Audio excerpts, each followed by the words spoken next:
A Duvid here. We are live with More Chess, one of the top Horde players who talked.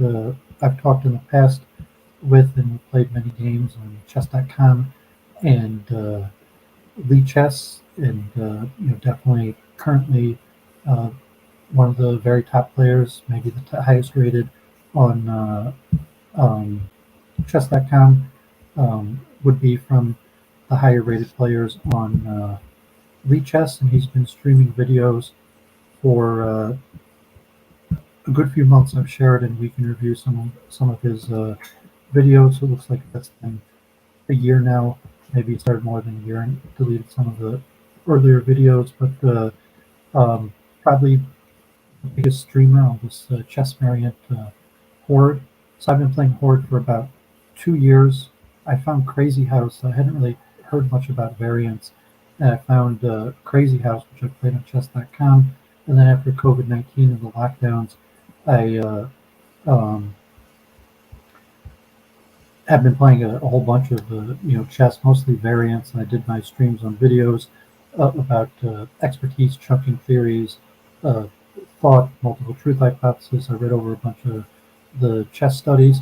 So hopefully we're going to play a few games, and we're possibly going to talk about his new book coming out. So let me hand it over to More Chess, give whatever biographical information, or at least kind of how he came on to chess and Horde and creating his YouTube channel and his plans for his book. So I'll hand it over to you more. Hi, I am More Chess, and on chess.com I go by Rune Raider. Maybe if you play Horde regularly or semi-regularly, you've seen my name before. But um, as Duvid said, I will preface with biographical information about the game. So I I guess I started Horde in the year 2017 or maybe even 2016, but then uh, after a couple hundred games, I quit for 3 years or so, and I might have played like 10 or 20 games in 2019 or something like that, and then I on Lee Chess Anonymous, and then in late 2020. I joined back on chess.com to play Horde after I discovered that they have Horde chess. Uh, so yeah, as Duvid's showing, there's Horde on chess.com ever since October 2020, probably.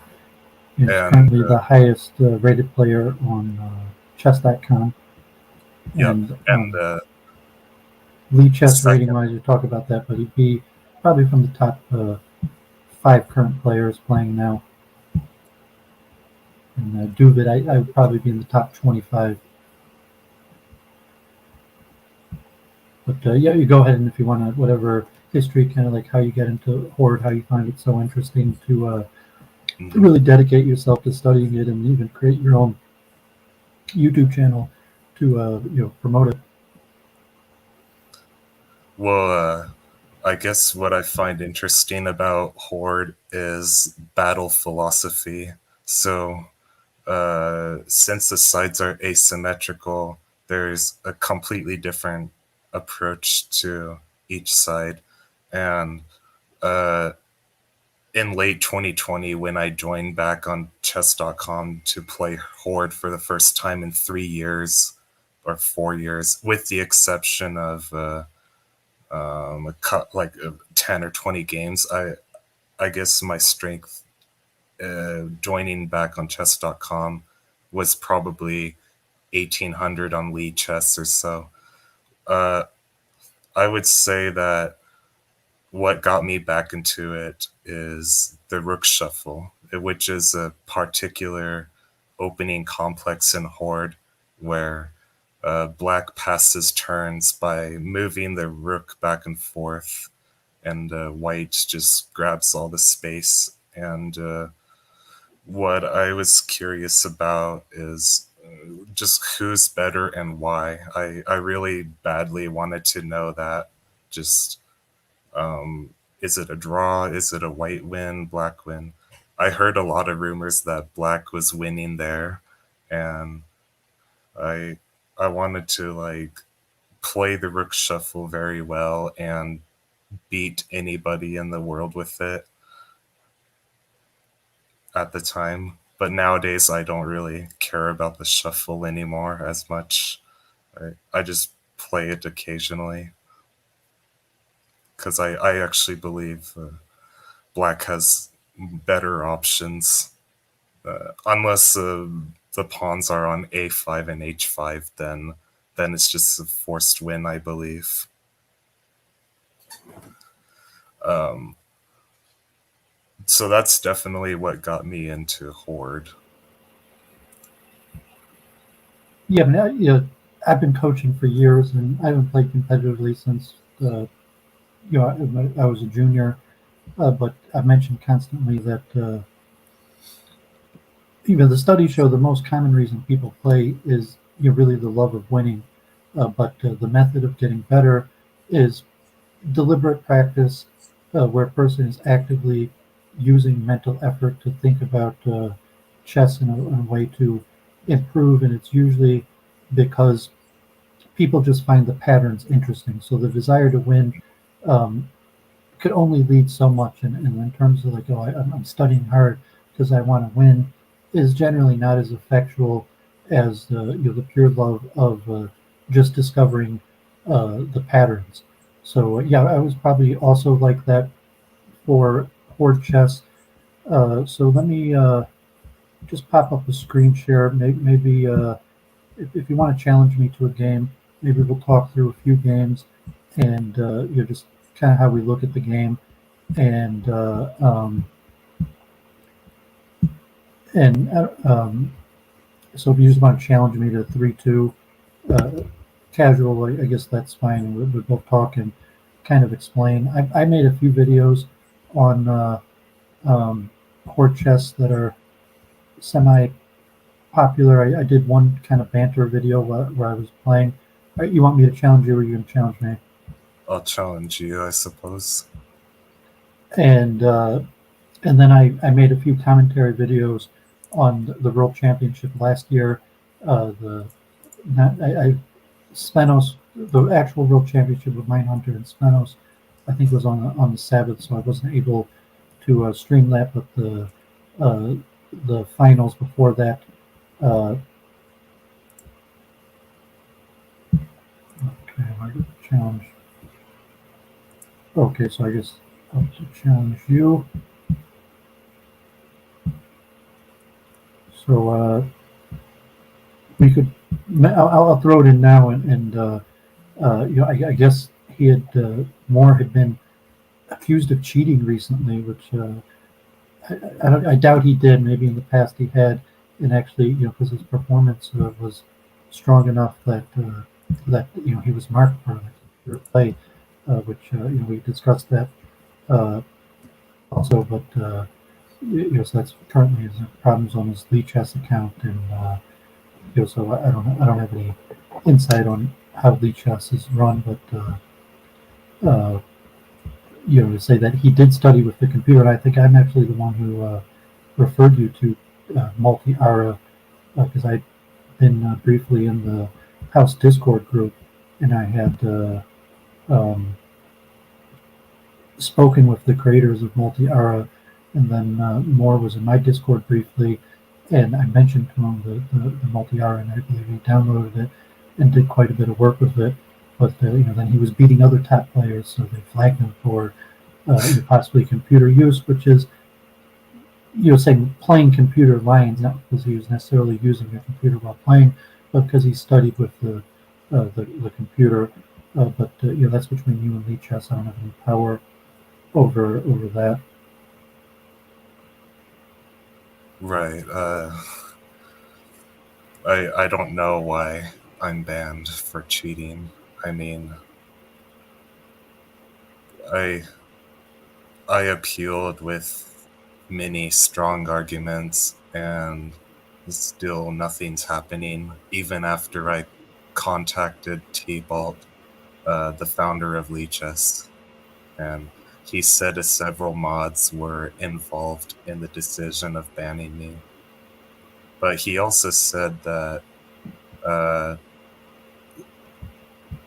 he implied that Steubenfish and Cinnamon are cheat mods based on the way he wrote, but I kind of doubt it.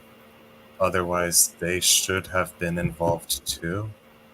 And they are some of the most authoritative Horde figures. And I don't know why, if several mods are involved, why they would not be involved unless they are not mods.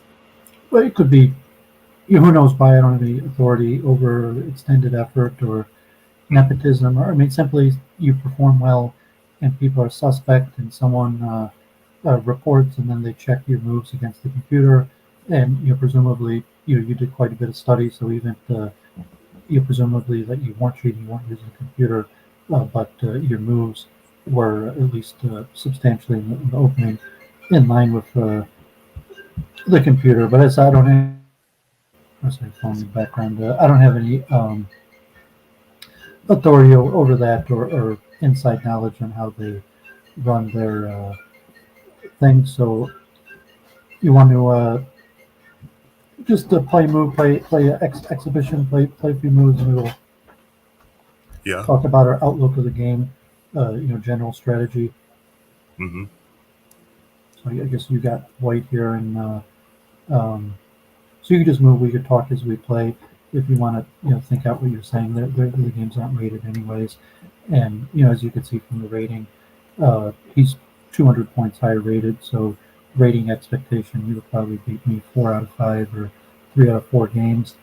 I think in the other accounts that maybe you weren't as strong then, maybe I had 1 out of 3 record against you. Right. But I said that I'm top 25, and currently he's probably about top 5. So he probably in regular open play would be expected to win 4 out of 5. But maybe just for the sake of promoting the game, we could play. So you got white here. If you want to move, you can go ahead and. Mm-hmm. You mentioned the military strategy, and when I first saw the game, I was kind of like, I didn't like the name Horde because I thought it was improper usage because it doesn't fit what your chess and the kind of the understanding the narrative of chess. Your chess pieces and the current chess pieces are largely based on the European feudal system. So I wanted to call it Peasants' Revolt, and I had thought about it, like you said, in a military line, that you could kind of look at it symbolically, like God forbid, like riot police versus protesters, and or like military, like God forbid, like certain battles, like asymmetric warfare, and like so you can have a narrative in your mind of how you understand it. And one of the first things that I said compared it to was Breakout. That certainly my strategy with a few videos.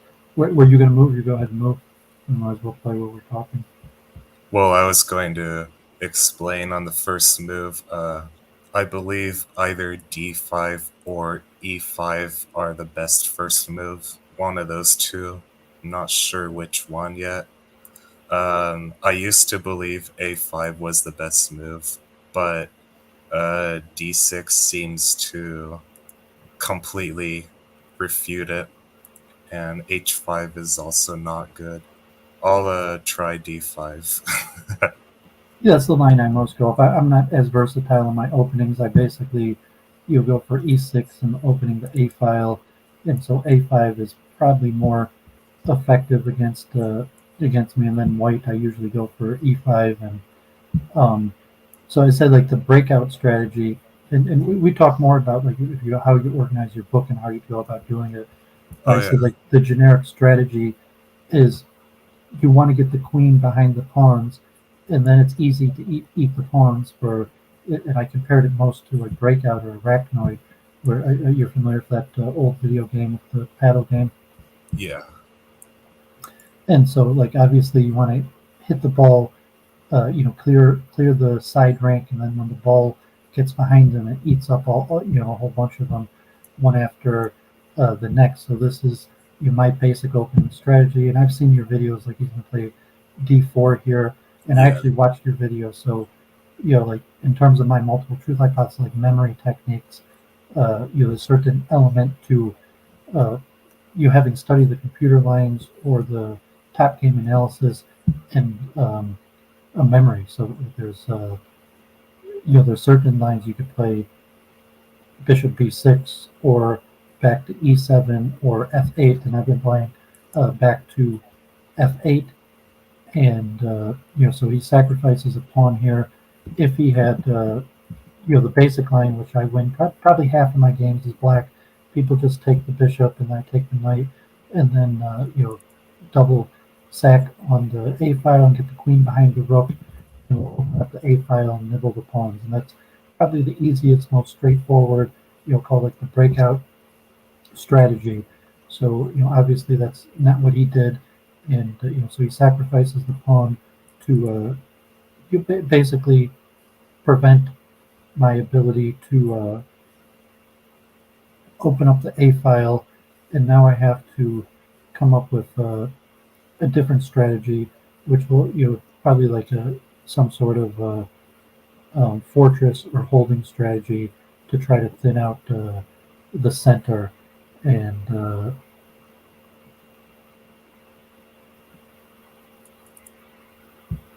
I'm just going to bring my knight back. I don't think that's the best move. I think even though I watched your video, my memory's blanking on the best strategy here to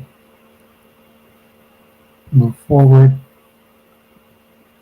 And probably One of h6. is b6 and allowing c6, knight b8, and you can build a fortress, but you can also take twice on c5 on move 10 and then play c6. Yet open the thinning of the D file. So Yeah. if I played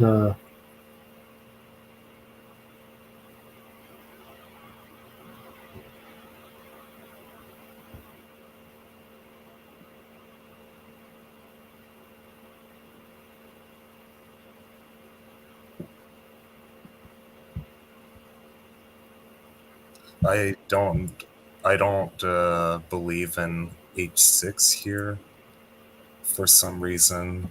Maybe because I associate it so much with going bishop e7 to take 3 times on g5. Here it's like a static position, so that plan is not good, but you're going h6 and f6, so it's a little bit different.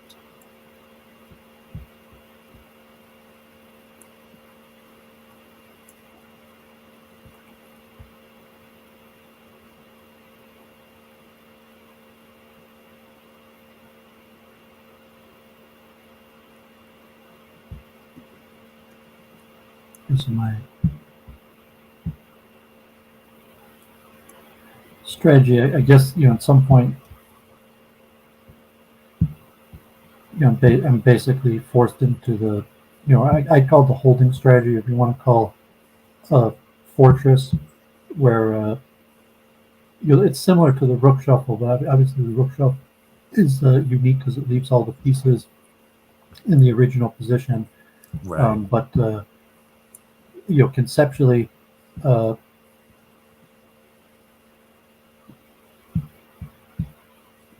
the that you have to come forward, and as black, that you be able to clear a file and hopefully usually in the center in order to you get the queen behind the pawns, or just so see here that both of these pieces aren't free. If he takes them both, then he'll be down to just one pawn in the center, and if he doesn't, um, I still have as they come forward, I still have the pieces to hopefully clear a file and So the king side mass is still there. The queen side uh, pawn, so take that way. So he clears the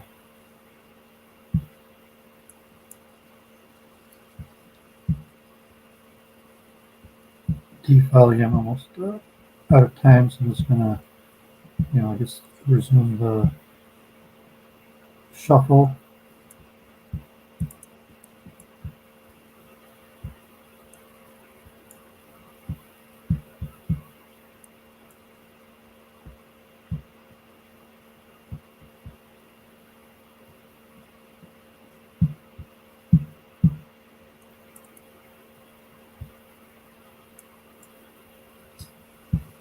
King on h6 looks anti-positional because now it makes you want to shuffle the a rook, and once you go to a7, I will play b6, and that will hit hard because I'll just liquidate your pawn.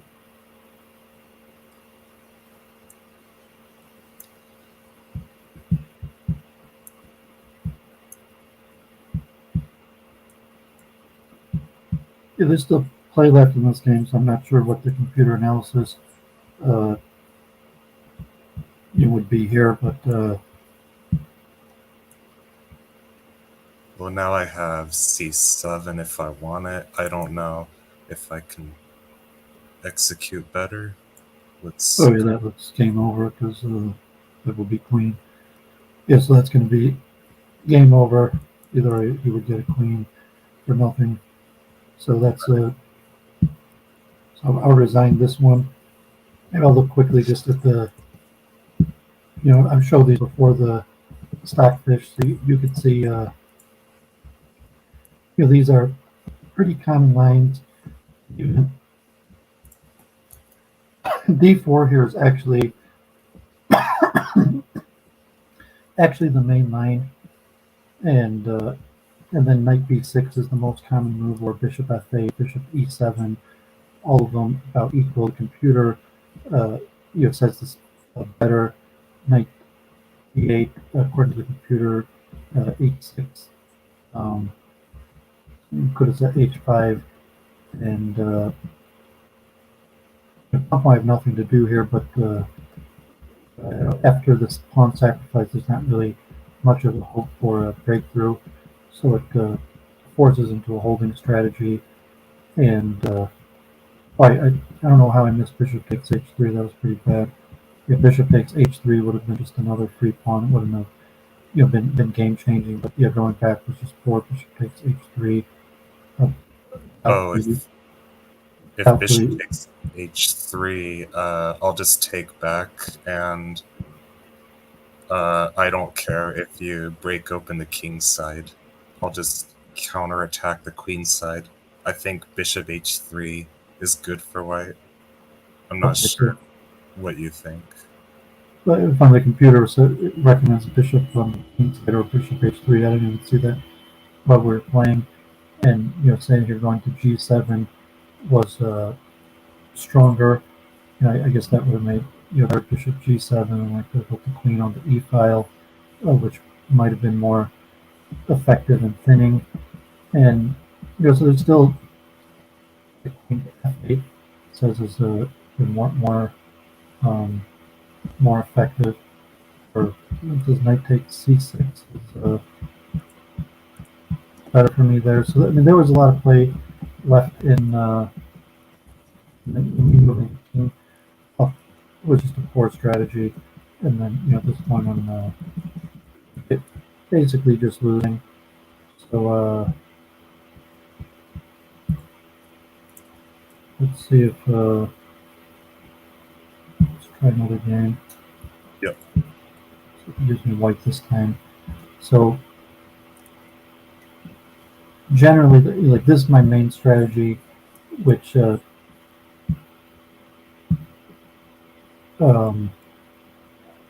my openings aren't as versatile. I usually play the same basic lines. So unfortunately, it looked like if you played the crab line, um, it looks like there's a move on it it doesn't work as well. Like I've been winning with the crab line, and it's older theory. So and you had taken the pawn, but moving knight there, the early knight d7 sacrifice on the c6 appears to work reasonably well, and yeah, I'd even beat Mindhunter to black. So I think this position is relatively even. It might have uh, well, now I have probably I gave up a pawn that wasn't necessary, but um, yes, you know, what I was thinking there, where I dropped this pawn for no reason. I could have.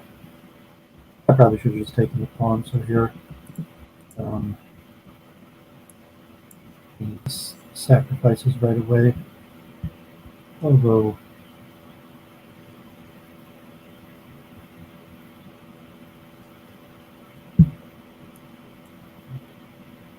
here's let's see this strategy here.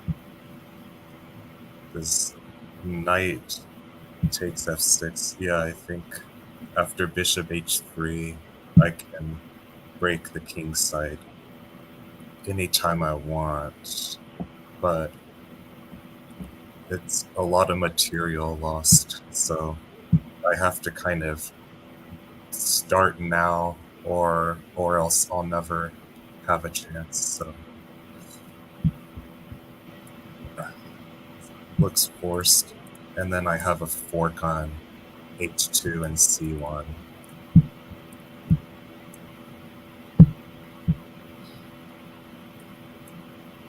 Yeah, so he got behind my pawns relatively quickly.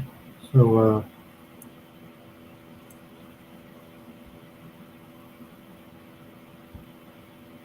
But I'm afraid I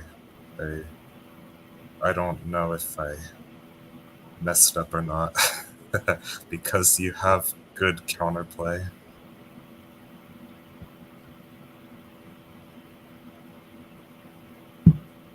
yeah, I have some counterplay here considered.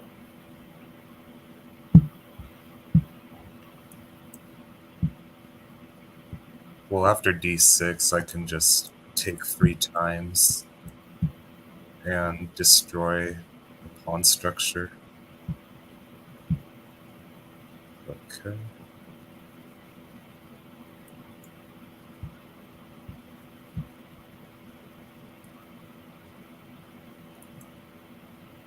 Interesting. It's probably not enough here. Evaluation could be seriously losing.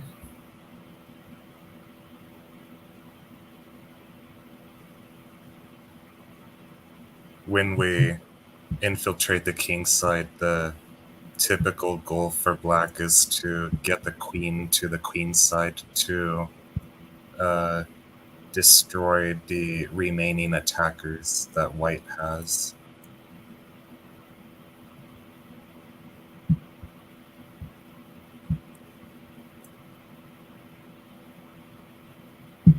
Yes, don't like this amount to anything. Probably just nibble my pawns off. Right. So, yeah, you go f5, so I'll go d4. Yeah, it's all losing here. Really, That's good resistance. But, yeah, I it's good enough. just But play this way and march.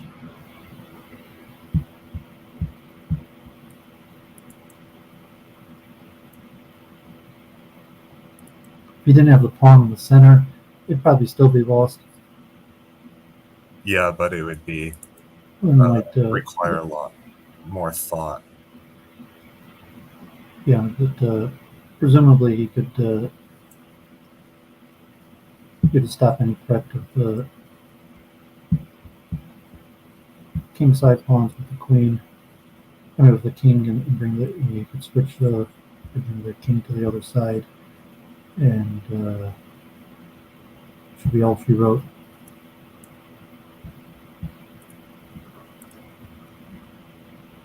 Okay, Yep, good game. we'll try a rook shuffle. We talked through that, and maybe we'll look at your. I don't play the rook shuffle. I've only played a handful of times. I've had it played against me, you know, countless times. So, so this is the most basic form of the rook shuffle. There's multiple strategies, multiple possible pawn moves. I think the first time we played, I actually beat you with f6. It was right after the World Championship last year, where Mindhunter had been really the first person to use f6, and so I copied that and was able to catch you again with that. So here is um,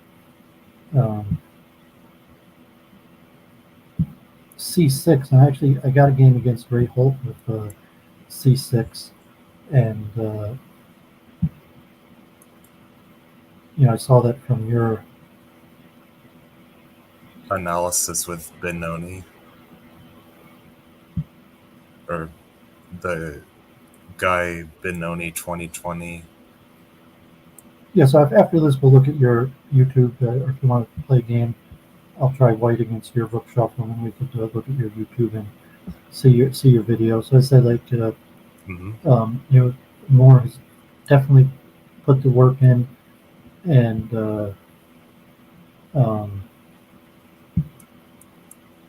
so I really don't have anything for him. Saying that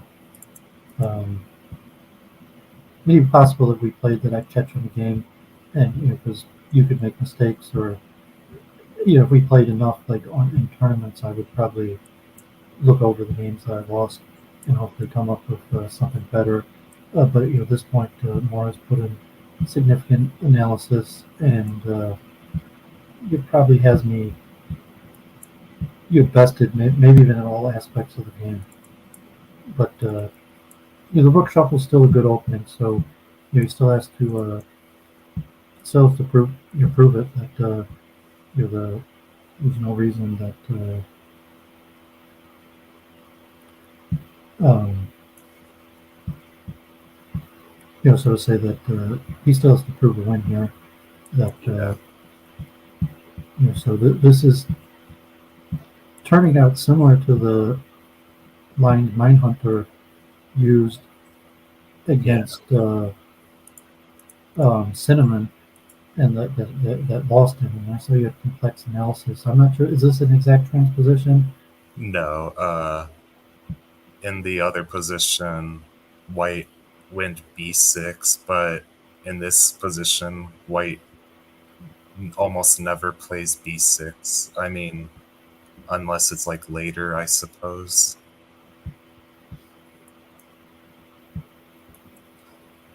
Yeah, this is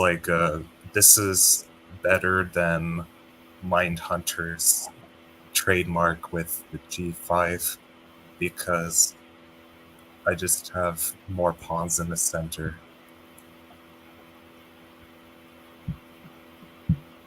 Like 4 pawns on the e file.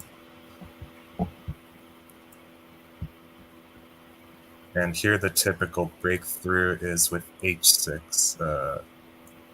And yeah, so I saw knight takes is the common move. That's what Cinnamon played in the World Championship that I streamed.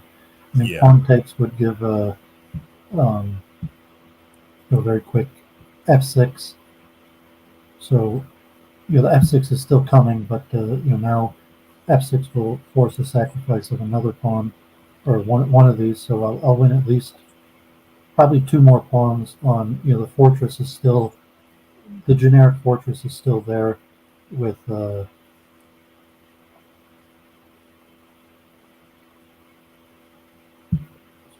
If I can take this way, I can't immediately play b6 and threaten c7 like last game, because I was able to take knight on c6. So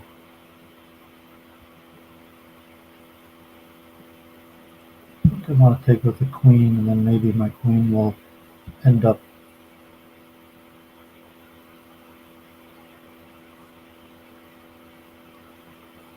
trying to run to a7, and it's possible there could already be like a sacrifice, so I might take c6, but I doubt it. Let's go here. But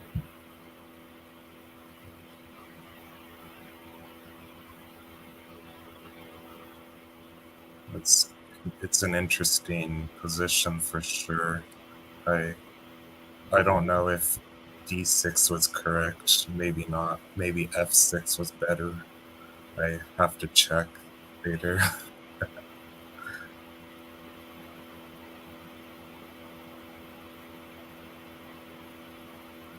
yeah, and I almost already have some options. I could consider bishop takes c5 and then queen a5.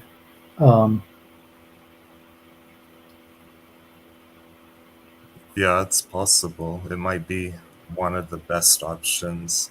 I could just queen over, then make push and then another push. So I think I'm going to go for that. I'm not sure if it's good. He almost has to take, and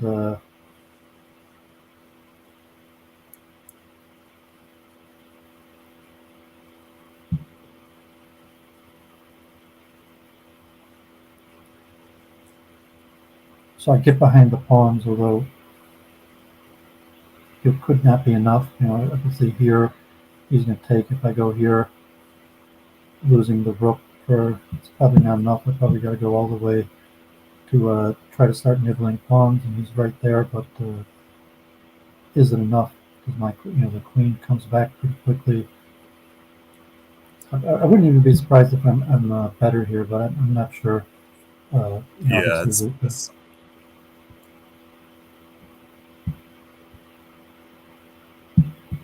take just because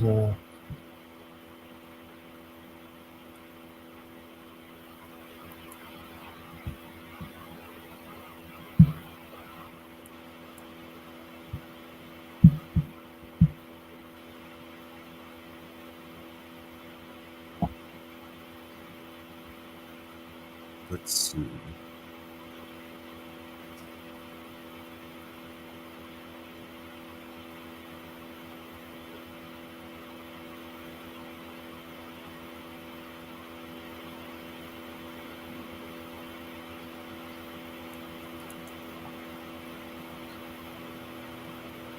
tough to know what he has to improve his game. He could try like b3.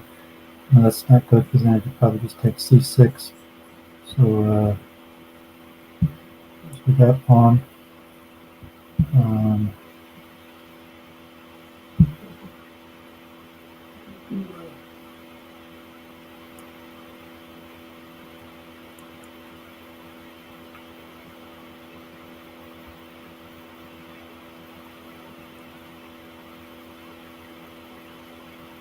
his pawns are pretty well defended, so the queen really, I might be able to nibble this pawn on c5. Not sure. I could threaten probably. Rook takes g6 is probably a pretty solid threat because it may or may not be enough. Rook takes c6, and then taking on e3, e6. It's unclear whether he has anything to stop me from doing that. So I'm seeing if that works. Obviously, I could try bishop takes. I could try bishop takes first, but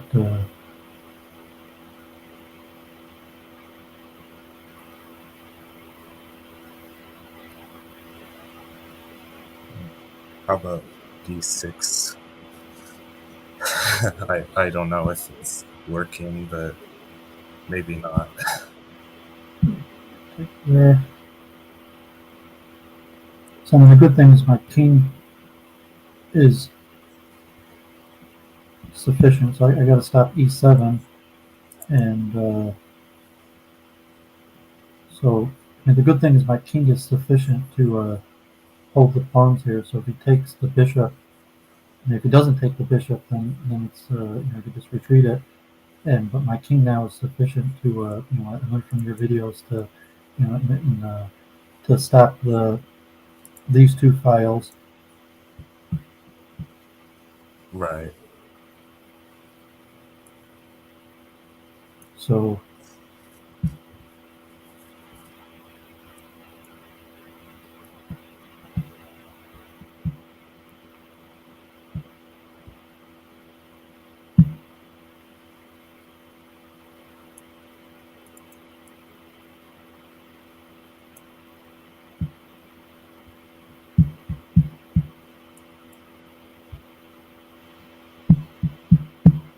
oops, You're wrong waiting for time. Because I had my microphone and camera plugged in. I'm not using my mouse. I'm using my keypad. But yeah, here probably I'd say. it doesn't look like you have anything. Although yeah, Yeah. there's yeah. I was actually about to play rook takes a2, but it doesn't look like you have anything. Maybe just bring the rook back, and my king could stop these two pawns. So this is the generic position, and then um, so I guess the Sackfish is unclear, but if you play h6 here, but you're gonna at some point you have to play really all of those dark squares. That's why it's a fortress, and it actually preferred bishop takes. So and then yeah, so c5 was a mistake, allowing the bishop takes, and then the queen takes, and the queen, queen d2 I guess was better. Uh, Forcing you to play there first, but yeah, I pawns and recommended clearing. Yeah, I guess knight takes c6 or bishop takes c6 may have been better initially. Um,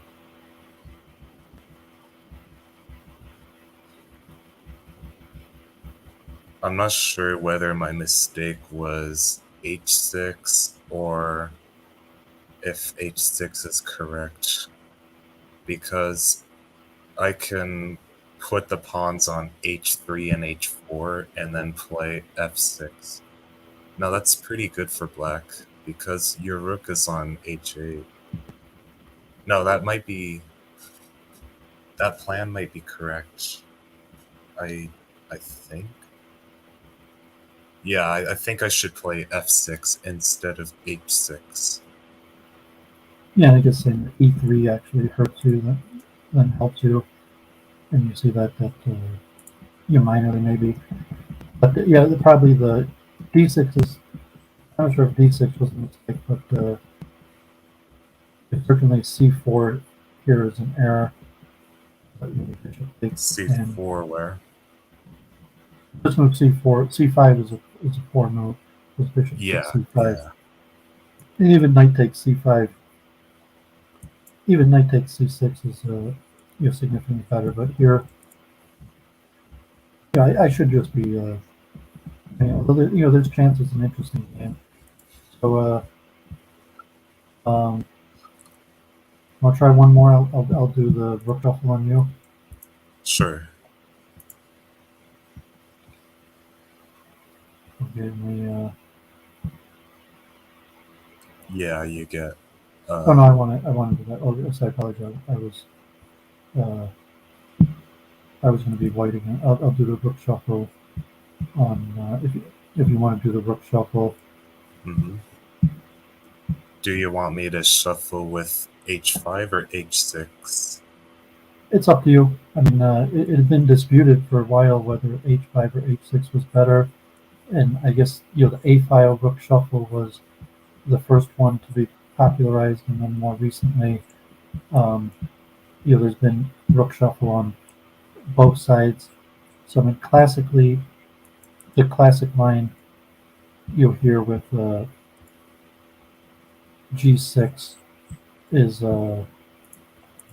Refuted by hg4, or hg4 is not even necessary, but it simplifies the position.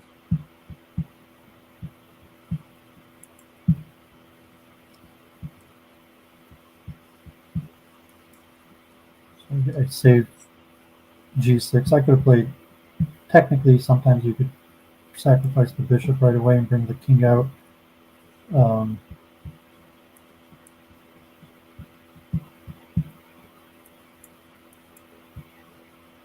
and so there is, it's basically c6 or e6 here, and the Mindhunter version of so having g5, you're playing h5 here means my pawn's on g5. I don't have to sacrifice a pawn to Right. get the pawn there to prevent your knight from coming to f6, which you've determined isn't really beneficial anyways. Yeah, even if I could go knight f6, I don't believe in it. I think it's better to go back to b8. Even though all the top players play knight df6. Yeah, but I mean, because historically that was the strategy. That's probably when I first started playing. H5 was considered. Um, I messed this up. Well, Stubenfish beat Mindhunter as Stubenfish playing white. He played a similar idea where he gives up the c6 pawn and then plays c3, but it's refuted by knight takes d4, which no Yeah, one knows about. well, you try that, but if you want, but yeah, it was just like that. I played. I have to do something first because I can't take the knight back, and I'm going to sacrifice a pawn anyways, or maybe more pawns. But in this case, then the queen would have been on the weak d4 pawn. So here,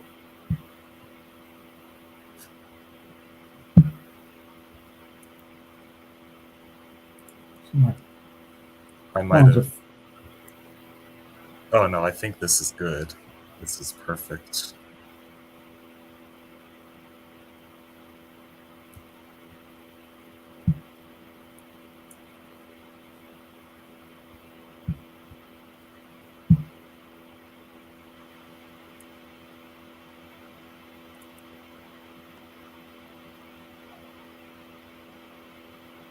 And probably queen c7, bishop e7, c6.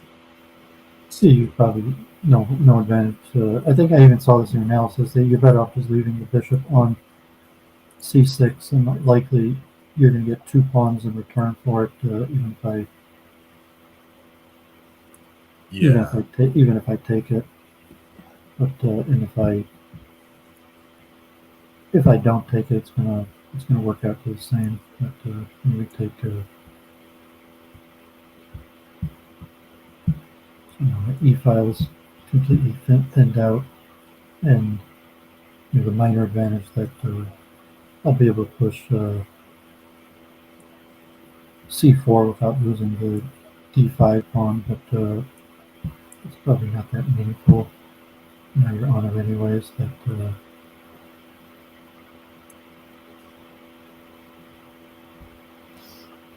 it's scary for both sides.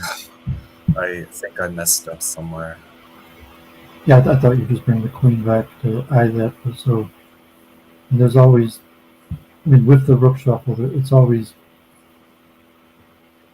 it requires extreme precision for Yeah, black, more so than for white. I mean, there's a lot of precision for white, but there's extreme precision that's um,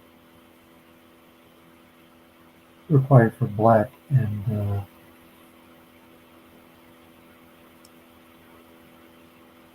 yeah, I mean, you're probably fine because I don't really have anything other than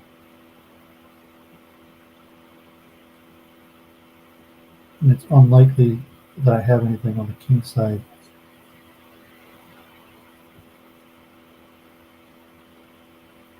Even f6. yeah, f6 is reasonable. Well, my only choice now at this point is basically B4, which doesn't look like it's leading anywhere, and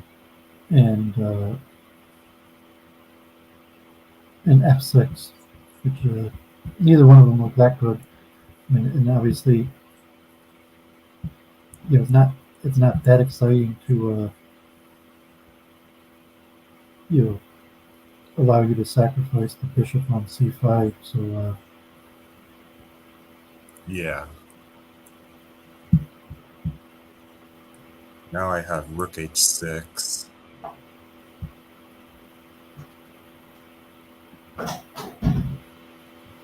Maybe you're still okay. I probably messed up somewhere.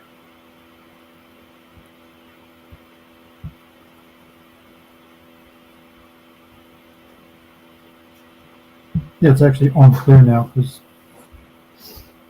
you have to worry about a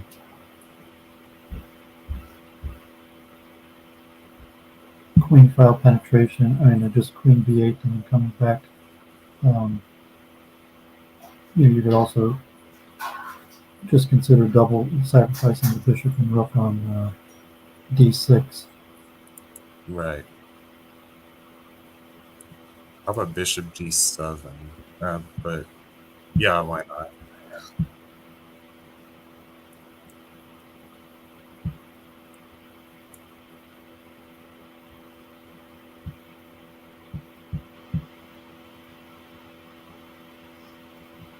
I think I'll lose this one though.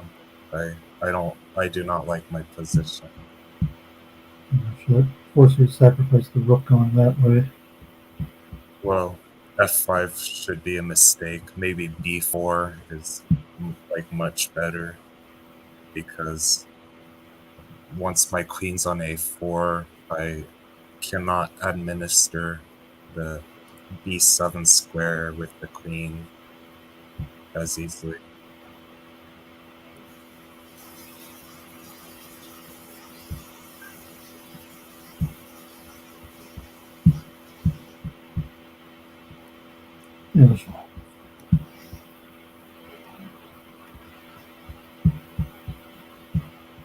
Yeah, these kings on pawns just aren't enough.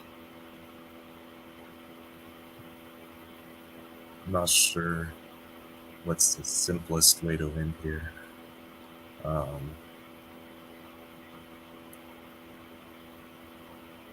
Maybe this way.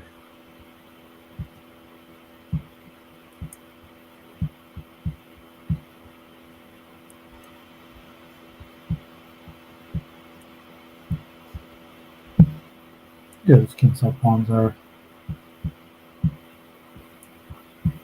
not doing much, but might play another few moves. Always, as long as those pawns are right there, there's always some residual minor chances, but not much. And here they're getting top. Okay, so you got me there. So let's look at your YouTube page real quick. And I said a lot of the stuff I actually watched on your YouTube video. It's like looks like you took down your first video that replayed me beating you. It's not up there anymore. It's on a playlist called Outdated Videos if you click playlists. So the reason I removed those is because there's a lot of bad information. I said stupid stuff that is outdated. Yeah, well, that was even before you got crazy aura. And but yeah, there's so I mean, just your current videos, you see that there's not too much good material. There's a few papers. There's someone who wrote a book on Horde that is really only an intermediate Horde player. So if you look at you kind of have games where you have against other players, you have openings, and some basic techniques. And what's the video here that you had your book layout? That was it this comprehensive list with meta topics? Oh, I don't have anything there. Did you delete that video? Did you have a video that had like a flow chart on the topics that you were thinking of? Oh, like a strategy chart. Yeah, that's in the outdated videos playlist. I think the second page probably. And I'm recording that now to Okay, so use a you're second live. camera. Yeah. So,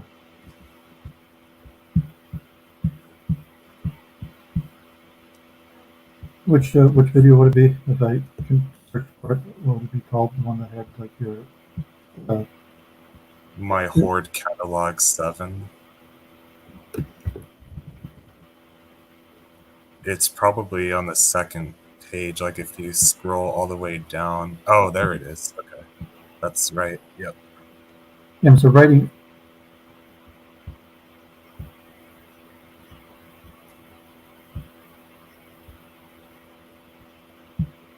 Yeah. So if you want to write like a comprehensive book for Hmm. beginners, and I guess you tried to make it like dramatic with covering it up and then uncovering. Is there something at the end where it is there a point where there's like a clear picture of the whole thing? Maybe in the description, there's like an Imgur, I think. I remember. Yeah. So overview, white, objective, theoretical, one scenarios, meta strategy. Um, But this might, the specific strategies are on the Imgur link in the description. Like having a material surplus. yes, I guess if you were going to try to summarize it in a book, um, Hmm. you have an introduction, the rules. If you were to make it for like, in theory, that absolute beginner would be able to pick up, and then hopefully some stuff towards stronger stronger players, or just that's theoretically sound. Um, like the first book that it's not necessarily theoretically sound. That I mean, you could also consider writing an advanced board strategy book. The audience for it is extremely small, like in terms of the likelihood that you would sell even thousands of copies, even if it was a really good book. It'd be unlikely to sell more than a few thousand copies. And if you tried selling it like a $10 book, or you tried making it more, but it would be probably hard to get much more than 10. If you tried to make it $20, it might limit to the people that would buy it. So you're looking at something that would be hundreds of hours of effort, and not likely to bring in more than a few $1,000s.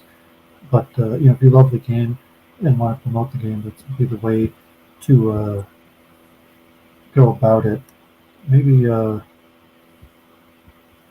maybe I opened up. So yeah, maybe I'll just end screen share. So just give my thoughts real quick, because I thought about maybe writing an article or a book on Horde also, but Hmm. the value proposition isn't necessarily there. There's not a big audience of people interested in Horde, or that would want to know the strategy. But there is some promoting the game. The amount of variant play has decreased. If you see the statistics on League Chess, like when COVID-19 started, a lot more people were playing online. And the Queen's Gambit chess increased, and now those numbers are back down significantly. So even Horde, there's very few players playing, and a lot of them are the same kind of the competitive players. So the desire to win is the main thing that keeps people going. But if you want to be like scientific, comprehensive about it, like how to break down Horde, and so you could open it up with some sort of theoretical narrative understanding of how to look at the game in Hmm. terms of like a mentality, like a symbolic representation of what's going on, uh, and then concepts that do not directly overlay to regular chess, like like the breakout, opening up the A or H pile, um, getting the queen behind the pawns, certain thinning the pawn strategies, stuff that you have like end game technique, certain tactics that are unique to Horde, because you wouldn't have situations in regular chess that would make those tactics applicable to a fundamental opening analysis, and then how you would do the opening analysis, like in terms of all of the transpositions or understanding how positions transpose. So if you wanted to do a high level theory book, it would have to show how the first few moves are not necessarily that important, because there's a lot of transpositions, and then how certain strategies, like of thinning files, of obviously opening the H or A file versus holding strategies, fortresses, and a lot of times you could get similar, either the exact same fortresses or holding strategies from different openings. But for book's sake, you would probably have to basically lay it out in opening combinations of various um, various moves, and that would be straight like memorization and opening, and a lot of them are pretty complicated. Like a lot of them, um, if you just look at an opening book and like if you're trying to get better and you see like, oh, I'm losing, and then you look over the game and you say, oh, I played this move, and it switches the evaluation lower, or opening book and you see that one side wins much more significantly, and you just try to play the better move, based on the recommendation without really understanding it, versus a book that would have some sort of explanation about the generic strategy implied into the opening, like a regular chess book that's going to give you the first few opening moves, a few variations to look for, and then the generic strategy. And all variants still have the basic structure of opening, middle game, end game, where there's going to be certain technique where the opening leads into a middle game. That certain strategies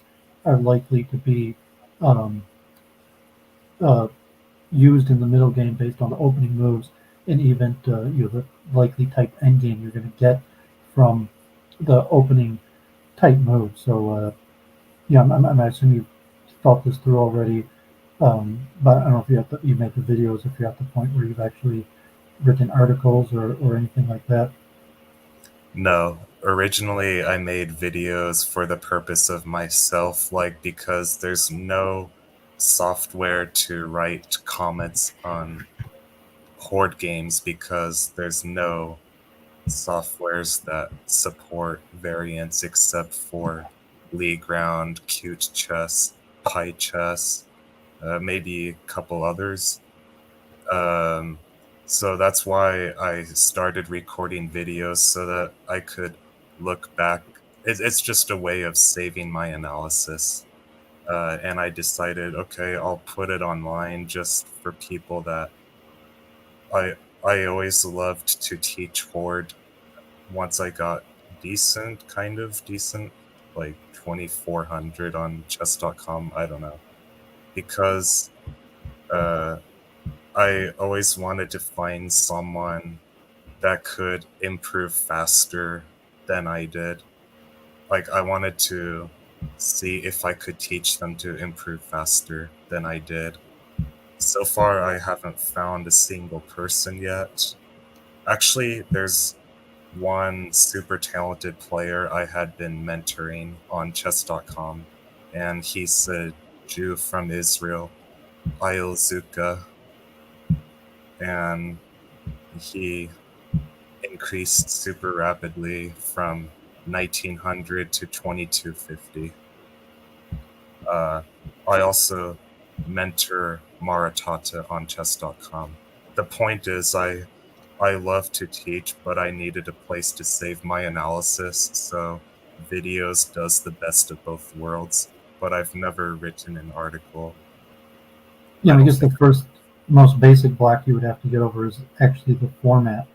So Yeah. if you don't have a good way to enter chess positions, then you'd have to copy and paste, like if you have to use actually Lichess, or Lichess analysis board, or your crazy Ara or some type of fen, and then you would have to copy and paste that, and then if you'd have to convert those into like a JPEG and just put it in a Word file.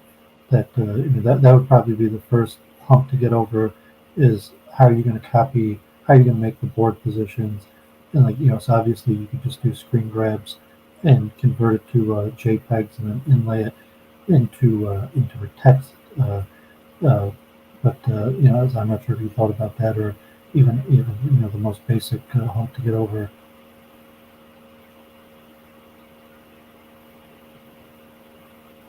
But I don't have any good answer. I haven't tried it, but I'm saying that's not insurmountable. I'm sure there's multiple ways that you would definitely be able to figure that out. Was there Andrew, Big Papa Fascist from the Crucible, tuning in? So I'd argue politics with more, and I don't know if to talk about his politics here, but like I'm a proponent of to some extent, like chess is just a kid's game. I coach in chunking theory, and I did videos on debate flowing. I'm not sure if you watched those or you're familiar with this concept of flowing debates, argument maps. I've seen them around. I mean, I've never participated in a debate like that. It's pretty common if you were in like the debate team in high school or took a debate class. They probably would have taught you argument mapping, flowing. Is the most competitive debate in high school and college. You're required to flow, and the judges flow. But mentally, it's similar to chess variations and argument mapping. If you actually, usually people have a side of the argument. When you debate competitively, you have to debate both sides, and it's like chess. One time you're white, one time you're black, where there's some sort of proposition, and usually it's for the whole season. It'll be one proposition for the whole season, and competitively, one match you're against it, one match you're for it, and so you'll be the affirmative and negative countless times throughout the season. So it's similar to chess. So it's not necessarily like if you're entering like YouTube debate circuits, usually you would get known for a position that you're espousing, or a belief system that you're trying to benefit, as opposed to competitive debate where it's more technical and you're not necessarily espousing your own beliefs. In fact, you're forced to debate both sides of the issues. But I'd mention that to more chess, that if you did want to get into debate, that I actually find debate more important or useful than chess, and even to some extent use chess for my debate in structured thinking. And if you looked at it in a similar way to keep this like PG for kids, mostly for kids, but any form of argument that is people would debate over, like climate change or something like that, where it's comes out to an analysis tree, just like chess, where I'm going to have there's an affirmative argument, and then you're going to come up with arguments in favor of it, or multiple arguments. So it's like the Kotov, Think Like a Grandmaster. Have you read that book? I actually have, yeah. It's one of the most famous chess books. Yeah. But like the analysis tree and the candidate moves. So that would be the exact same for debate. Like the Kotov candidate moves and analysis tree is the exact same for debate. Your candidate arguments, and then you have an analysis tree for any of your candidate arguments that the opponent could give a variation of counter arguments, and then the flowing structure is just a geometric representation of that. And there are actually quite a few debaters that play chess, although most of them not strong. Like Destiny, I think, was even part of that, like chess.com. A lot of the famous streamers, gamers, some of the debaters played in that chess thing, and a lot of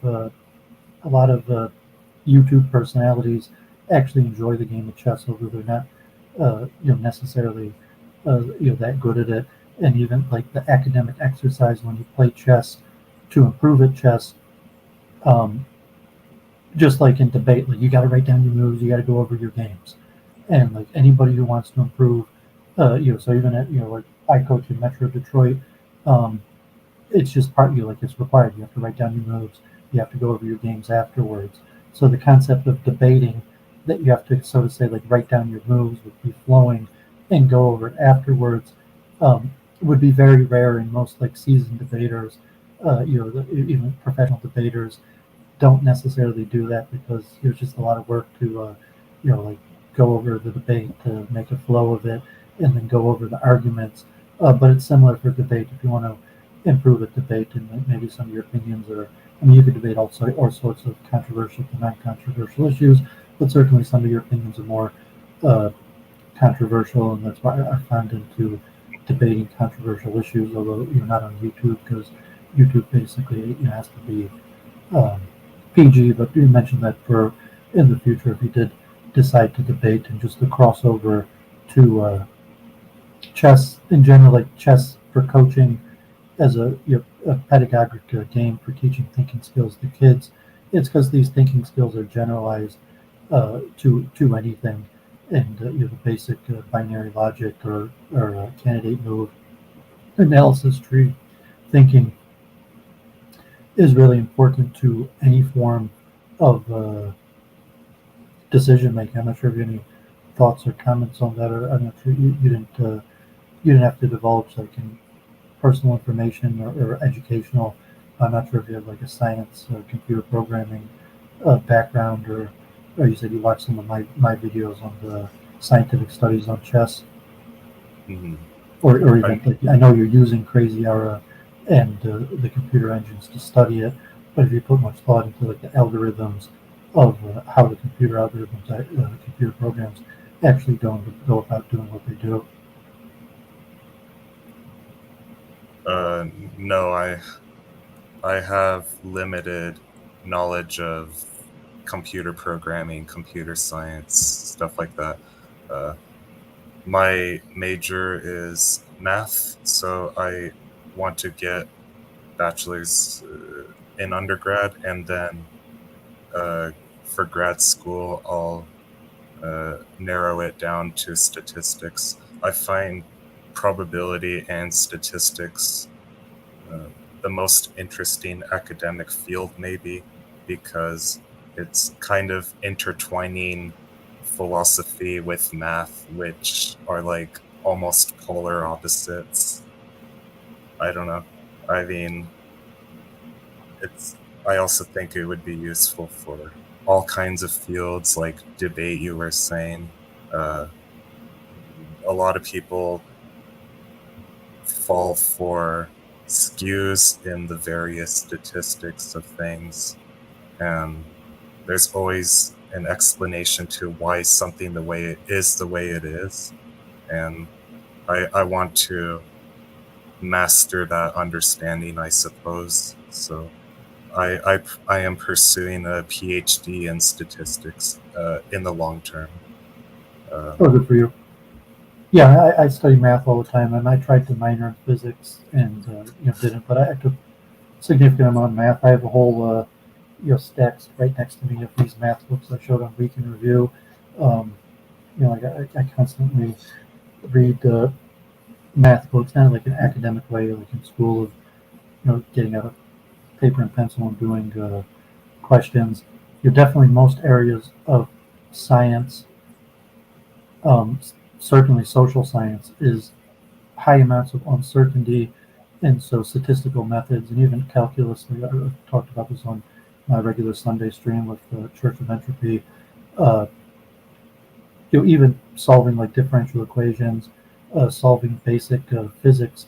Um, the calculus is unsolvable directly. Like you can't, like the derivative of x squared being 2x, or you're doing a simple integral.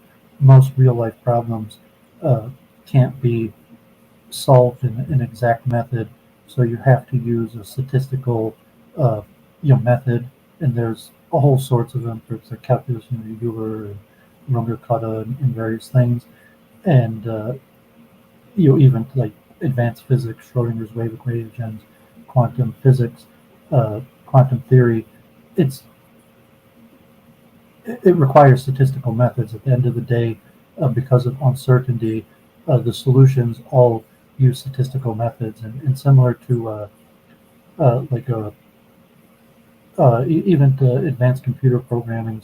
So if you take like physics in college, or even calculus, once you get to upper level undergraduate courses, usually you have to program a computer program like Mathematica. I've been talking a lot about Stephen Wolfram and his theories, but Wolfram Alpha are various things that sometimes you don't actually have to program it. It makes it simple, but most even upper undergraduate courses, the solutions to problems are beyond regular solutions. They require um, a statistical method, which would require a computer program to carry out for you, and then you're trying to understand how does the computer go about it versus stockfish evaluation algorithm that would have like one large algorithm that would have weighted values that might program just like a material space, various elements, and then have some sort of weighting to give a centipawn evaluation. And Crazy Arrow also uses a centipawn evaluation as opposed to Alpha Zero, that I think uses the Monte Carlo simulation and just the win loss expectation. Mhm. And does this sound familiar to you? Is it stuff that you read or researched? Yeah, Monte Carlo is where uh, the engine looks at one full game from start to finish, basically, and instead of like a tree of possibilities on each depth, it just kind of analyzes one full game continuation at a time. So it's really good for long-term strategic advantages, but not as good for tactics and calculation, except for like long-term tactics, like move, like 30 move long tactics. And it's been a while. It was actually already a year ago, and I have you can see here on my tab. These are articles that I've read under chess, and even Hmm. goes down. I have like 30 articles that I've read and thought about doing videos uh, reviewing. Here's a video I did a year ago that it was on Alpha Zero. I think I even found a good PowerPoint that you went over the Monte Carlo, or a simple way to understand, or these, like, I forget offhand, like the clipping. So it's the basic way that like Kotov and Think Like a Grandmaster, where you have candidate moves and an analysis tree, and um, so here's my channel. You can check some of my videos, or if anyone watches it that's interested in this. Like I was actually about to go buy another computer today. I still might do that when we're done, and might make some more videos. But so just brute power of the computer to look at the candidate moves, and um, you can't examine it to the conclusion. So some things like backgammon, they'll do a rollout. So they have like a clipping type method where they'll assign a percentage chance likelihood that this move is a good or bad move, and then based on that, they'll you look at different variations, and then they'll do multiple runs.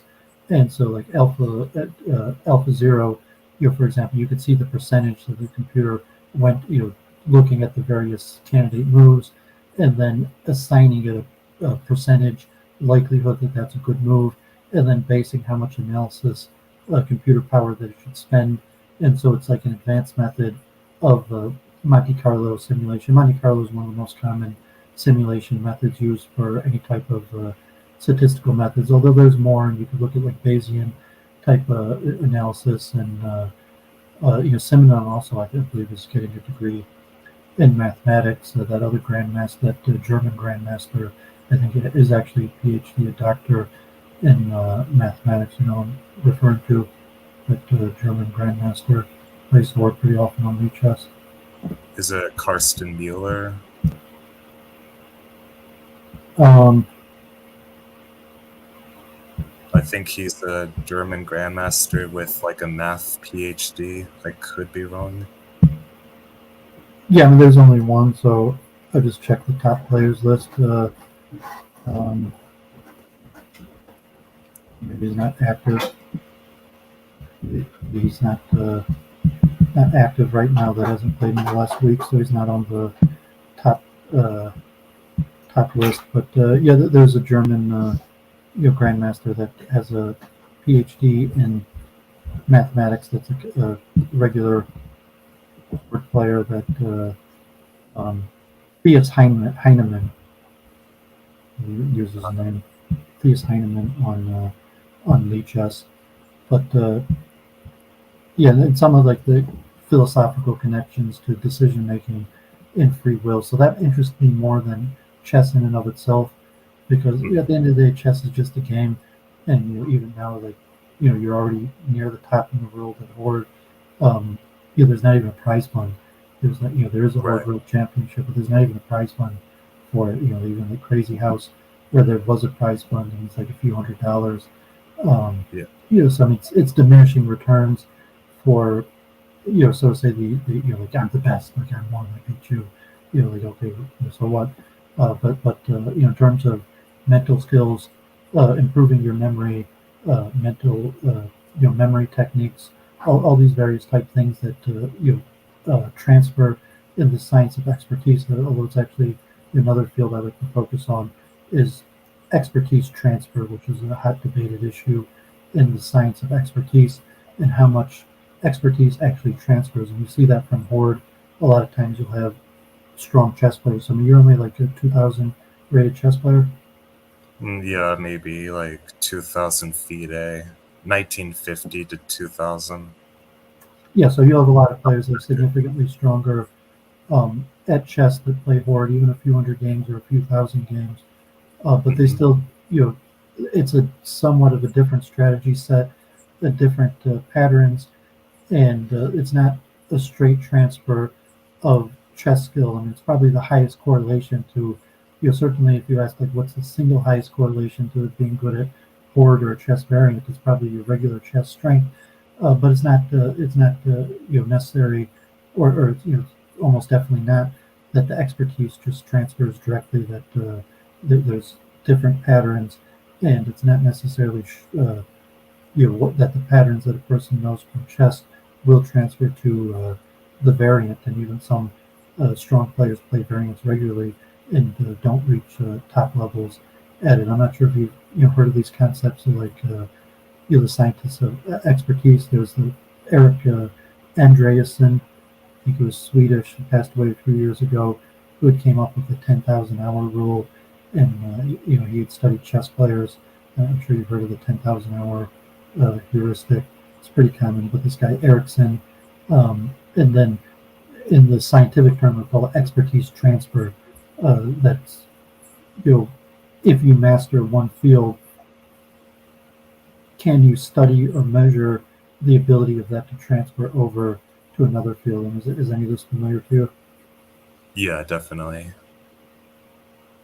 So I mean, it's just like, oh, I'm from the best in the world at Horde. That should mean I could be the best in the world at anything I put my mind to. No, not necessarily. But there is going to be certain skill sets that you might be able to divide out that would give you an upper leg in other things. And like I mentioned, some things you might not think about, like even debate, that a certain there's a candidate move and analysis trees that other fields that use that so like candidate moves and analysis trees, and that's universal of all chess and chess variants that will come to candidate moves and analysis trees, but also the structure of the patterns. And that's why I mentioned, like, you start the book with some sort of template.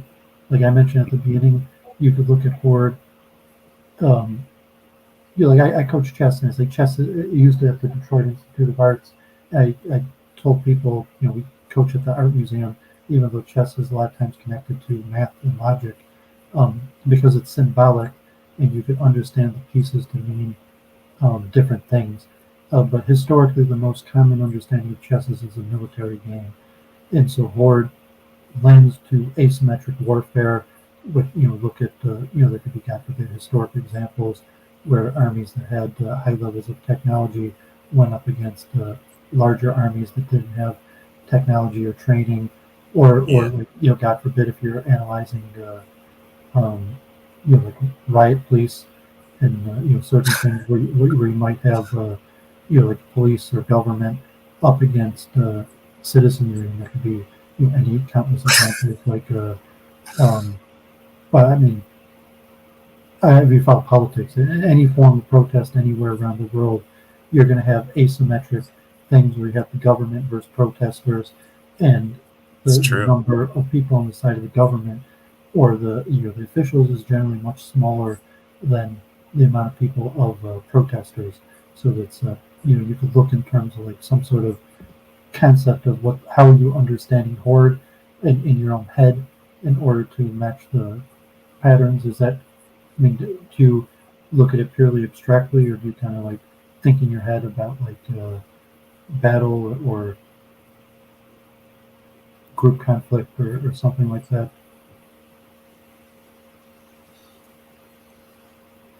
It's kind of interesting that in Horde, when you lock the position in the center, white is usually winning. And I was thinking in real life that could apply a lot. Like if you have a less advanced army, but with a higher population, and they lock a chokehold, then they probably secure a victory with higher numbers. I don't know. Well, I mean, God forbid, to keep this PG. Hmm. Um, even like the recent the truckers convoy. I mean, it doesn't have to involve like God forbid, if you think like sacrifice of your life. If you God forbid, if you saw like have you seen the movie Zulu? No. I mean, in Vietnam, there's famous battles where you had large amounts of armies that won going up against superior forces, and if you Mm. have even thousands of troops with no weapons versus the most high weapons, that a certain numbers game, people are willing to sacrifice their life, enough of them that they'll be able to defeat um, superior weaponry. And if you don't want to take it like to that level of violence, it could just be, well, how many people are you going to arrest to fill up the prisons?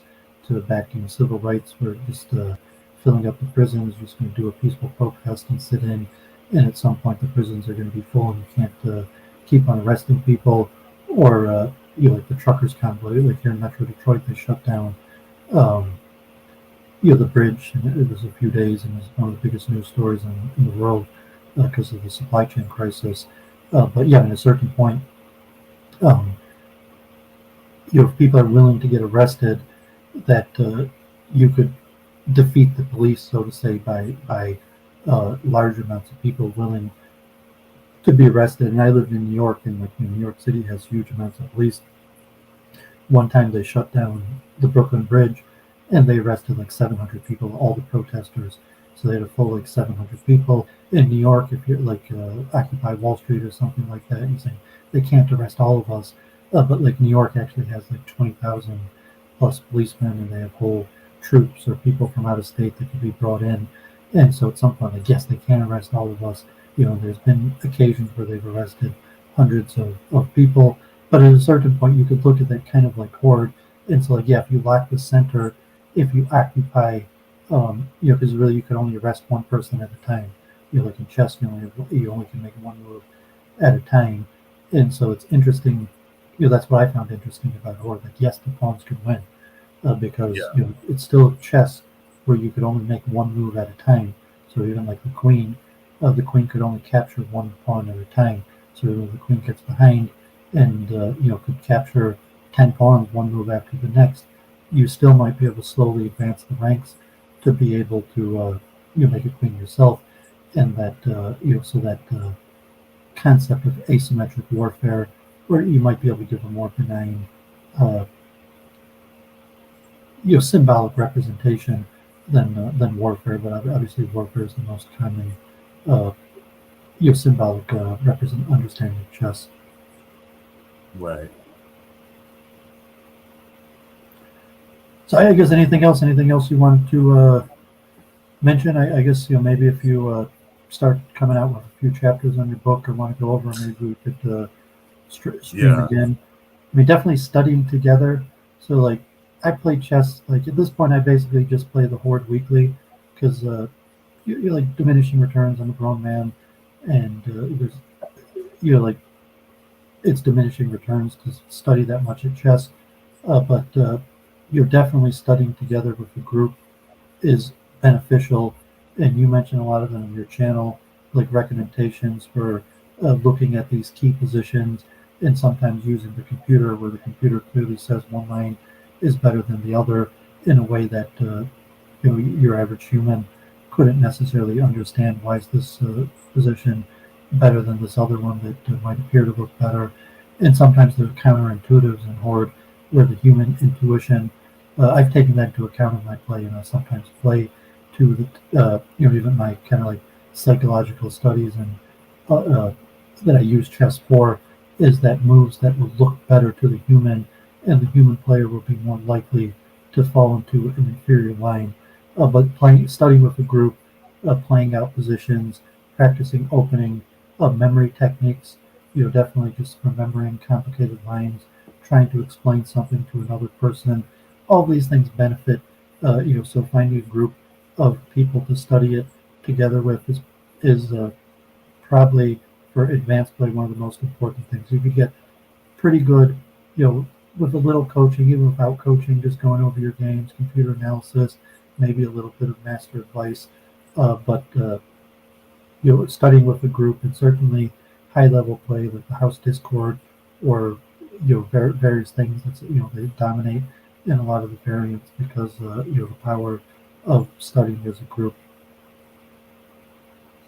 Well, I guess I could talk about some of the positions that I want to include in the book and also talk about how my book is structured and how I'm making it. Want to do a First, screen share? I mean, if you have something to share, you can share your screen. yeah, let's see. I don't know how to share. Okay, I see it. In the bottom, there's a button that says share, and then it'll pop up another screen. You click on your screen, and then I'll Yeah. have to let it go through. So, Ravi 1 2 3 4 6 or Ravi F on Lichess. Yeah, I played those. Him and Marinite seemed like they'd been working. I got kind of a feel that they were working with you. Besides, some of your videos mention their names, but Yeah. I could almost feel from their play that it's like they were working with you. So I'll just. Okay, I'm sharing your screen now. I got some of these puzzles off of chessvariance.training.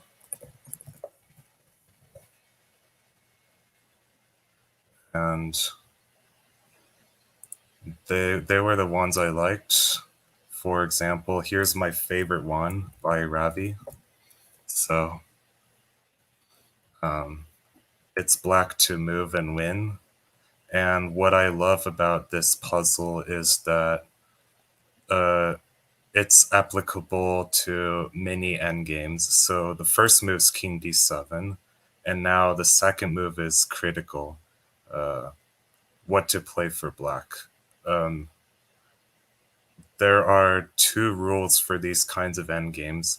First of all, the black king should blockade the most advanced pawn, but right now all three of these pawns are equally advanced, so black cannot blockade. But in order to do so, you have to take a step back and play king e8. The idea is that no matter which pawn white advances, you can blockade with the king. So it's king e8. And King D7 fails to pushing the middle pawn up. Exactly. So um, if we go back, king e7 fails to e6, yeah, the middle pawn, because if I go king f6, then I'm blockading a pawn that's less advanced, so then he can push d6 and win. And if I go back king e8, then d6 or f6 should win eventually, because I'm not blockading any pawns. So that's my favorite puzzle.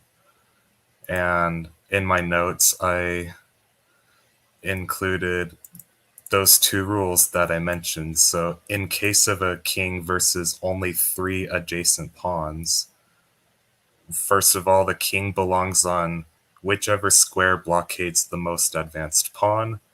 And secondly, if white's pawns occupy the same row equally, so not one pawn is more advanced than the other, then you have to just calculate a little bit to figure out how you're going to blockade as soon as white advances, basically.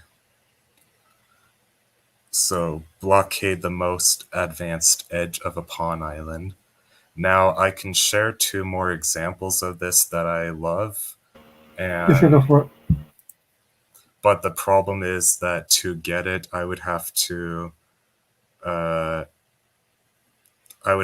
read through Ravi's personal DMs, private messages, to easily get the positions. But or maybe Well, you could end your screen share and then bring it back up when you're ready.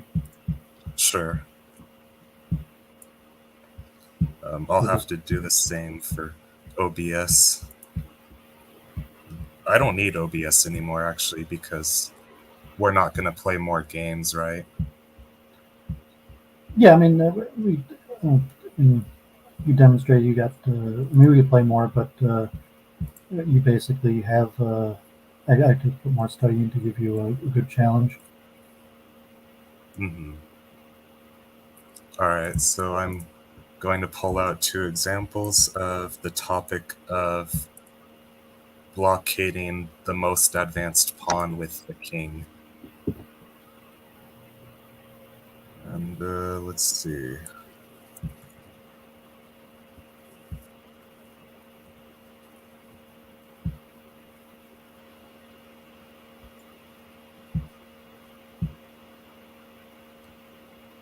I have 1 so far. I'm going to pull the second.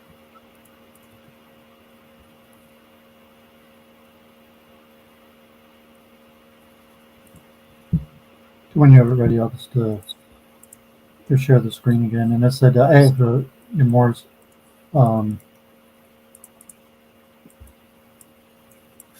YouTube linked in the description, so like he's got a whole bunch of this stuff in his description. Right. in his videos. I mean, these challenges, these your webpage. I forget what's the webpage that has all these challenges. It also has Crazy House and other variants, but there's puzzles for these variants, and there's all sorts, just like regular chess improvement. You even mentioned that in some of your other videos that you thought you were gonna try to get really good at Horde and then go back to using these same skills at chess, although time is limited, but generally the same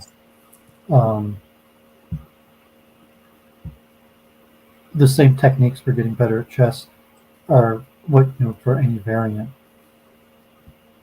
Puzzles, going over your games, opening study, endgame study, various things. Although the variants might be a little bit more interesting because there's less material on them. So Horde, there's not even a single book on it, and there's just limited material. So if it could be that might make it more interesting to some players to play variants. That's kind of why I've been playing variants, because the study of chess is endless and there's so much out there already that it seems more, I don't know about fun, but more mental excursion, mental exercise to focus on the variants. So when you have that ready, just do the screen share again. Yeah. If you want to get them both ready in separate tabs now, so you don't have to do it twice. You mean like a dual like this? However you want to do it, however you want to show it's fine. You're on screen share, so All right. I'll go over the example on the left first. So on Horde blog spot or Horde chess blog, there's this puzzle featuring Nailsermeister and Cinnamon73. Let me turn off the engine. How do I do that? Okay. Like this, I think. Yep. In this position, on the left here, Black can utilize the same technique of blockading the most advanced pawn with the king. So the simplest way to win here is actually queen takes f7. And the idea is that after g takes f7, Black plays king h7 and blockades this advanced pawn. So the point is when White plays g6, Black will take with the king. So queen takes f7 works because Black can blockade the most advanced pawn besides the f7 pawn. It's also worth noting, like, it's on the edge of the board. So in this position, the H file and D file are the edges, and the king belongs on one of these two edges, basically. So it belongs on the H edge because that's the most advanced. It does not belong on F8 because that's in the middle of the board. So it's very conceptual. Basically, it's on the edge, it's the most advanced. That's why queen takes f7. And we can check with the computer. There's other moves, but queen takes f7 is the theme, because after queen c7 and f6, queen takes f7 is forced anyway. So it's the same.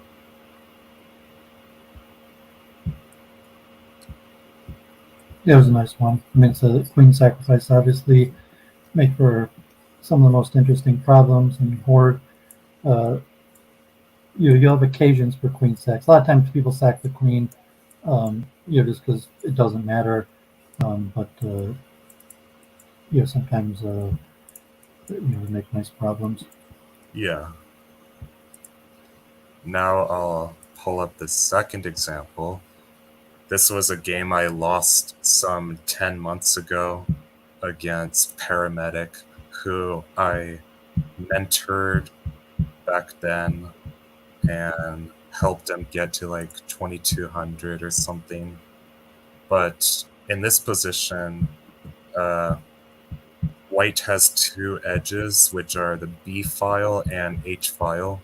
The most advanced edge, well, they're equally advanced, and the king is already on h7, so the best move is probably king h6, just blockading the most advanced edge.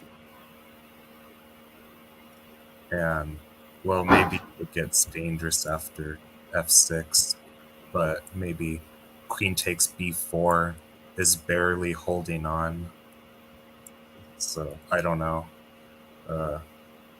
Maybe it's still dangerous.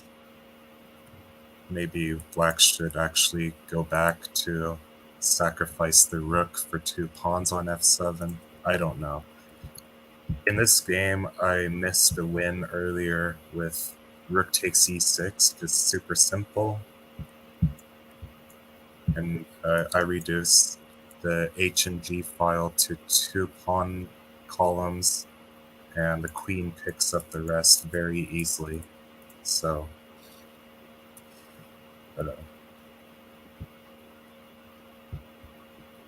in this position, okay, like I should probably play king h6 right away. The same concept of blockading the edge.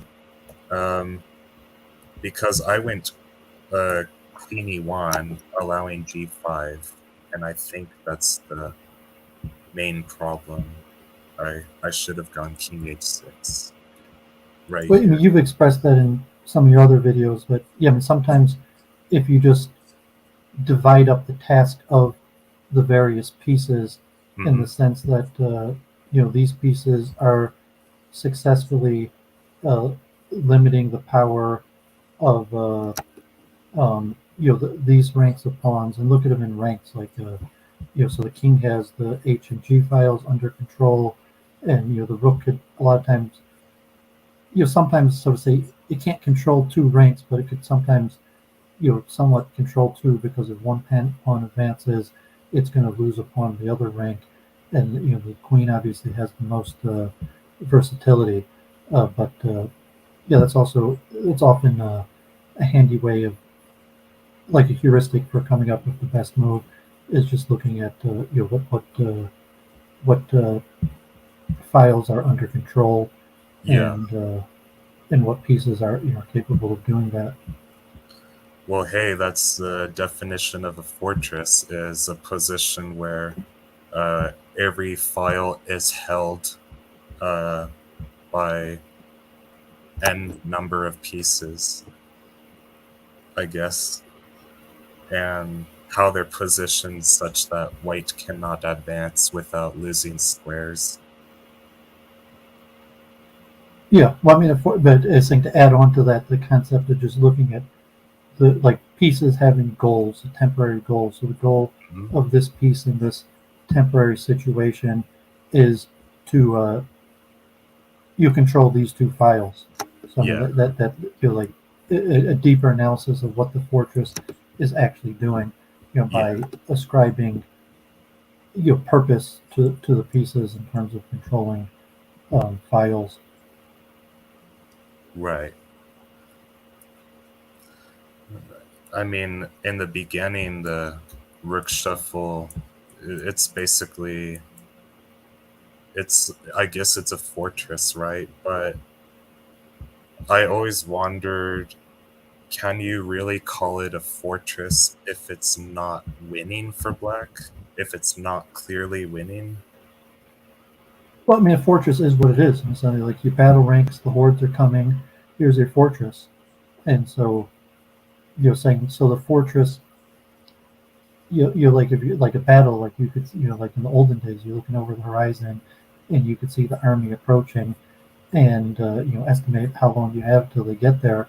So you say, okay, the fortress, like, let's just stay in our given position and wait, or let's flip over some carriages, or make some encampments. So I mean, that's really kind of like the fortress. Do you go for, usually it would be a light square or dark color complex, and then you're using your knights or bishop or queen for the extra force behind, and obviously, like, the rook on the file that slows down the push of the G or B file, because that would leave the A or H file. Uh, but yeah, it's basically, do you want to set up some sort of purposeful fortress that usually involves a color complex, or do you want to just leave the pieces in their original position and call that a fortress? I mean, if you say that the original structure in and of itself is a fortress, uh, but the original pieces in their original structure are usually not in the same way designed, like for a color complex, where when you set up a fortress, usually it's going for a certain color complex where you're going to have you know for example, it's going to be G5, E5, C5, or the white squares, F5, D5, and B5, and saying that you're going to lose a pawn when you go past that part, and even multiple times. So most fortresses that you're going to lose a pawn in on when you try to break through the color complex in 2 or 3 squares. Right. So I think you bring up a good point about how it is what it is because uh, in reality, fortresses can be broken. I mean, that's what sieges are all about. And to Yeah, it ref wouldn't be a game if it was if you could make an impenetrable fortress, it wouldn't be a game. that's true. That's true. To reference, do you know Joseph Dorfman? He wrote The Method in Chess and The Critical Moment in Chess. He's like a French Russian grandmaster Sounds that, vaguely familiar because I know Dorfman's locally, but I'm not sure if I know this chess book. But you go ahead and say that. I have one more thought about kind of a heuristic to look at Horde in terms of not necessarily fortress, but in terms of black's defense or white's counter against the defense. But yeah, go ahead. So what about this book?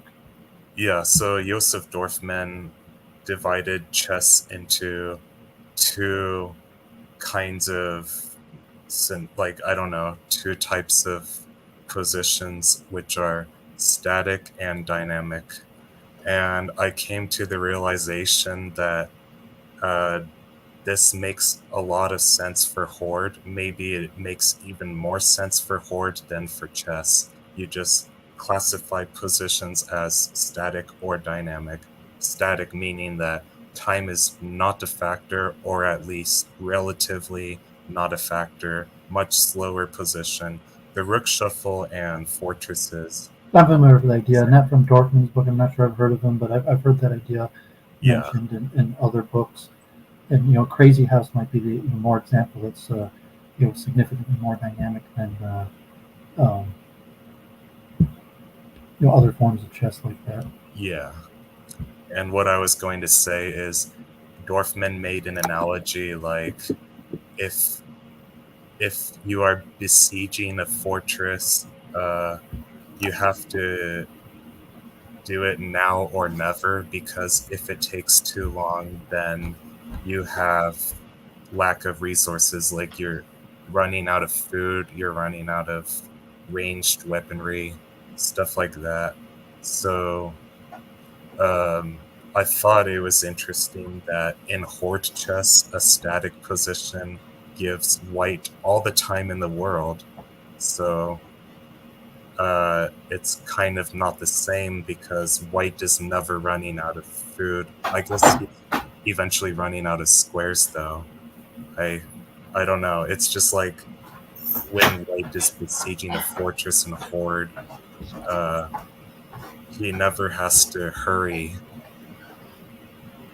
But as a memory technique, I mean, the purpose of having some sort of parable to understand it by, like parables in general, is just for the increased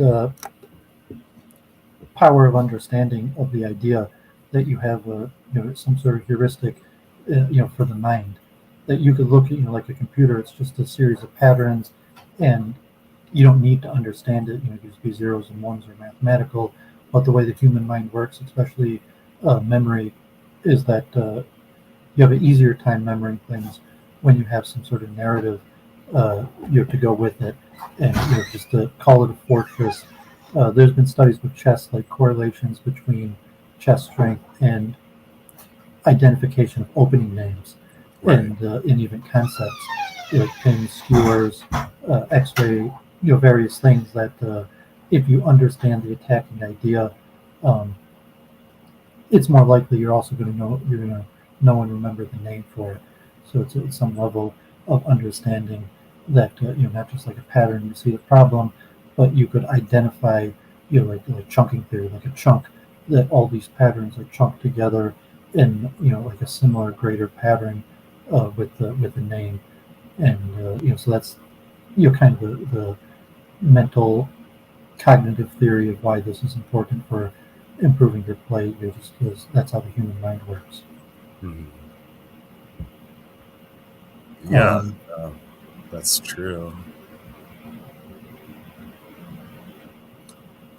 Should I share any other? I mean, I guess I can talk about how I want to format the book. Uh, I haven't really decided because if I make it too comprehensive, it's just going to be too long. It would be like 800 pages or more if I covered every single topic in Horde that I know. So I thought I could do volumes, or I thought I could do a theory book and then uh, like a strategic puzzle book, like with strategic exercises. I don't know. Well, the most important thing is you start. So I mean, just start somewhere, and so you could even start with just articles. That just start with an article, Yeah, and like a beginner's book or whatever. If you're thinking monetary concerns or time frame, whatever it is you're considering, that what you should start with, and it could be many reasons why. But yeah, I mean, the important thing is you start, and certainly you could start with just some articles, um, and release those, or start a blog, and those articles might turn into a book. hmm, So if I run one more, because I gave Horde lessons, I guess, to a number of people when I was in the house Discord, and a handful of people, and I explained a concept because a lot of people, like the heuristic of sacking in Horde, a piece is worth 2 pawns, and sacrificing a piece for 2 pawns. And so my heuristic, like, it's not, like, the goal is to break through to get your queen to the other side so you could nibble off the pawns.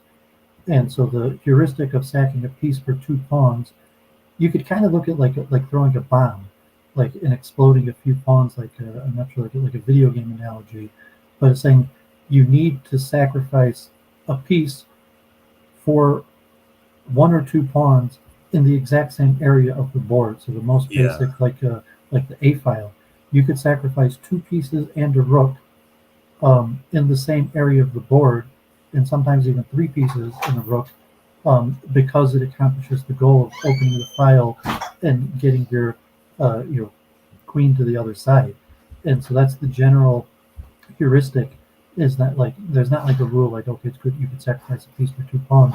Like, it has to be goal oriented, and unless you're like on the defensive where you're sacrificing a piece, so the pawns can't queen or cause too much damage to your fortress or material. It's generally because you're trying to open up uh, the other side, and like, so holding strategies in the end will also usually have the same heuristic. It's a thinning strategy, so you can't just um, win a pawn on so if you're white, you want to vary it on different sides of the board, get them to sacrifice, and then switch it to the other side in yeah. order that you keep your line intact and there's no hole anywhere. So the holding strategy turns into a thinning strategy, and that's why I call it a holding strategy.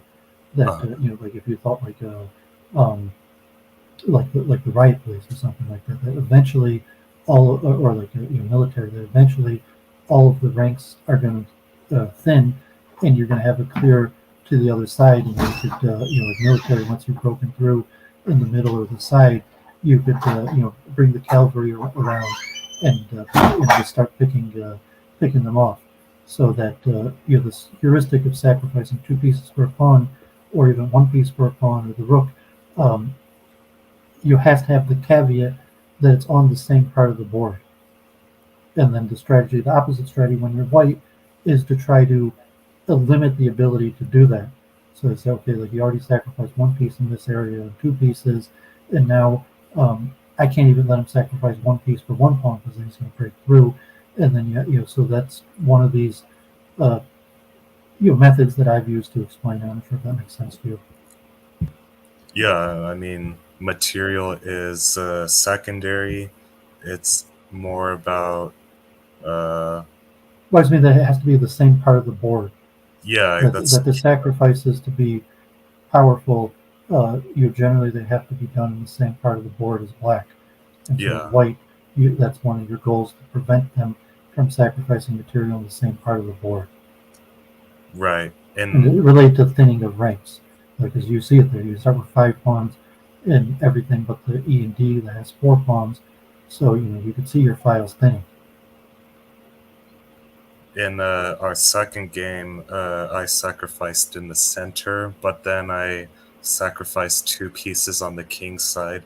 Um, so they were different parts of the board. But on the other hand, sacrificing in the center gave me a lot of breathing room to operate on the wings, because if I don't sacrifice in the center, then you cramp my position with the pawns on the crab, the pawns on c6 and f6.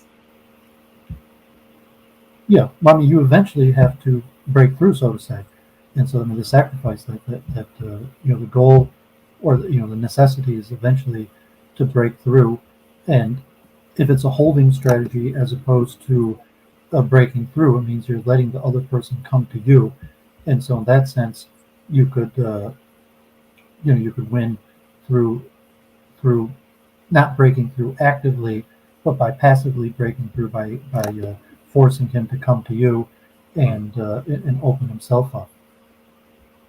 Right. And so if you look at the rook shuffle, if you say, well, the pieces to some extent might be optimally placed in their initial position, that the optimal like if like a color strategy that your pieces in the original position have color complex on the white and the dark squares, and or your pieces that that really you could thin the ranks by the natural position of their pieces without moving forward, and so you want to win quickly.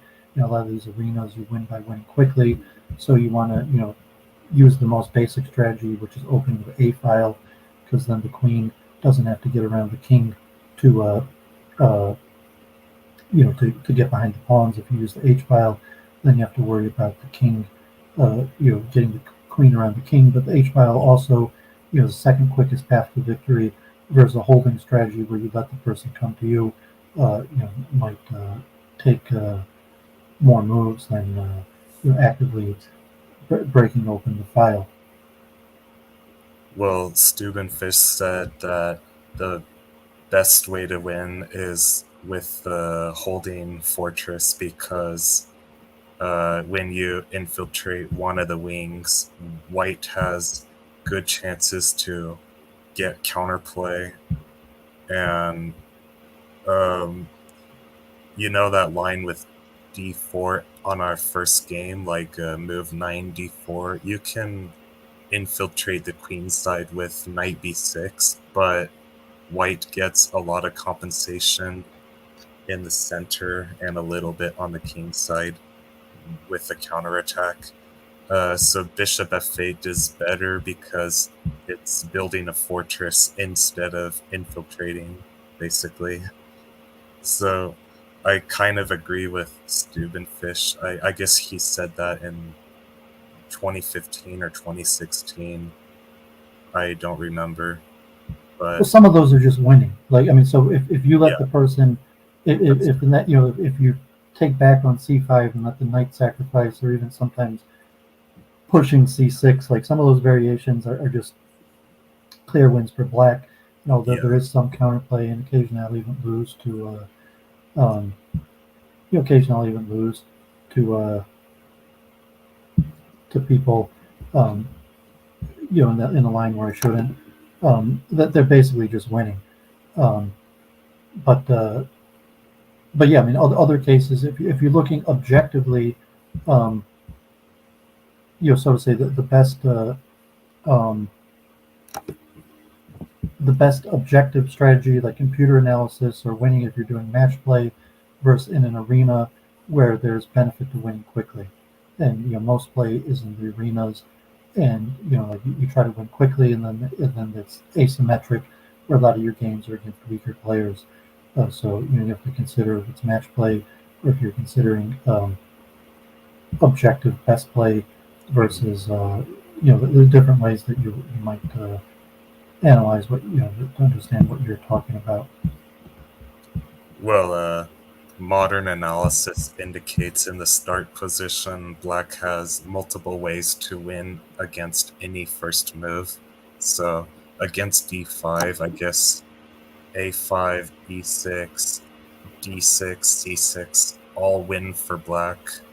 But as you said, there's always more practical options. And like against d5, I guess e6 is generally the most practical option, but rook shuffle too against certain opponents. Yeah, definitely. I think when it comes to practicality, it depends on both sides' skill sets because anything is easy as long as you understand it, basically. It's just that some stuff are harder or take more time to understand than other things. But once you understand it, it becomes easy. Yeah, that's the value of heuristics, having um, so to say, like a meta cognitive understanding of what's going on to give yourself some sort of narrative in your head. What does it mean to understand it? Which is like an algorithm versus using like a call like a heuristic or some sort of greater cognitive explanation that you use to understand what's going on. Hmm. Right.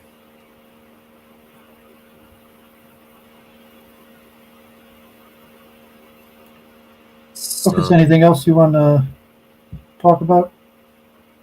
um, Pretty good stream, going almost 2 hours. yeah. Hmm, I, I don't know. I guess as far as my book goes, I thought I should briefly describe the structure. So I have meta topics, topics, and subtopics. So meta topics are the fields like disciplines inside of the game of Horde. Topics are more specific, but then subtopics are even more specific with concrete examples. So, for example, I will have a section in my book for all of the meta topics like openings, theoretical endgames, middle game plans that arise out of the opening tabea. Uh, that's the concrete meta topics, and then I will have positioning and execution as abstract meta topics. Let's take, for example, positional understanding. An example of a topic that fits positional understanding, which is one of the meta topics, would be uh, retreating your pieces when you build a fortress. So you want to pull your pieces back as prophylaxis against the advancement of the pawns, so that when he advances, you can take 2 times to sacrifice a piece for a pawn, for 2 pawns, for the sake of thinning out the file. So retreating moves could be a topic of positional understanding for static positions, for fortresses, for holding strategies. And then subtopics are like concrete examples.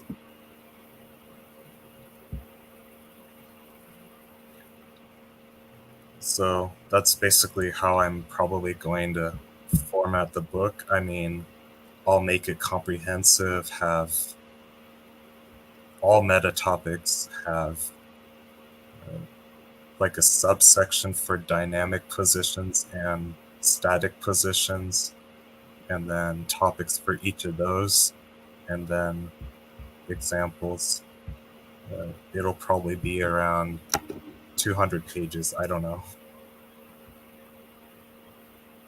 Be awesome. Yeah, I just probably my recommendation, just start.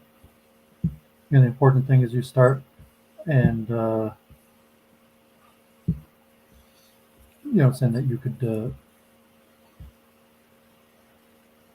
go about that in multiple. There's multiple ways you could go about that, but Hmm. the important thing is you start, and then how you go about that could you might decide to change based on your progress of how it's working. Yeah. Maybe I should go easier though and make it like an exercise book. I don't know, puzzle book, but that would be kind of boring. I want to introduce concepts that I invented and borrowed from. Speaking of which, I'm in correspondence, like a communication with BSRTI on chess.com, and he analyzes rare endgames as a hobby. Like he has a collection of extremely rare study-like positions in Horde, and they're very fascinating from a research standpoint and kind of help develop a feel uh, for how much material is enough to hold down a certain number of white pawns. And I think it can govern one's positional understanding. So I might include some of his positions if he's cool with that, and maybe modify it to be more to have like only one solution or something like that if necessary. You reach out. So I'm saying if you want to work together on it, Hmm. maybe co-author, or see like we could try an article or something. Um, if you're having a hard time writer's block, I mean, writing's difficult, and you see a lot of chess players take on co-authors because the actual writing part is, and I'm not really that much of an author either, so I stream, but I mean the writing part is just as much as the chess part. So even if you are the best at chess, doesn't mean that you're going to be able to conquer the difficulty of writer's block or just starting to write. But yeah, we start with an article and topic. So um, yeah, so why don't we wrap it up and then be in touch and if you make some progress, we could do another stream, Hmm. and hopefully you could resolve your issues with Lee Chess, or say if you want Yeah, to enter the debate circuits, we could talk about that. My Discord or message in any way, any of my social media, and then if you are finding writing difficult for you, um, maybe I could try proofreading it for you, or working on the English or the narrative, like come up with a few pages, and then maybe I'll look at it and see if there's any help I could give you with that. I appreciate it.